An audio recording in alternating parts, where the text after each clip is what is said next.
dumaan dahil hindi siya lumaki dito. Totoo. At kaya walang records ng kanyang birth o kung saan siya ipinanganak dahil hindi siya ipinanganak dito. Dumating siya dito nung 13 years old according to the Bureau of Immigration data.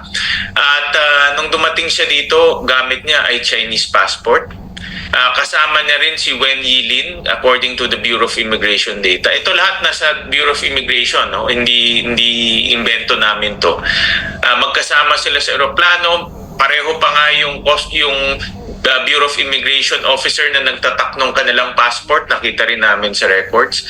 At nung dumating sila dito, nag-apply sila sa Board of Investments ng Special Investors Resident Visa. Kaya pasok-labas sila dito. In fact, from the time ng 2008 to 2011, si Alice Go at si Go Huangping, gamit niya dalawang passport, pasok-labas. Ginagamit niya minsan yung Chinese passport niya, ginagamit niya minsan yung Filipino passport niya. Until after 2011 lang niya ginamit yung kanyang Filipino passport pag lumalabas na siya. So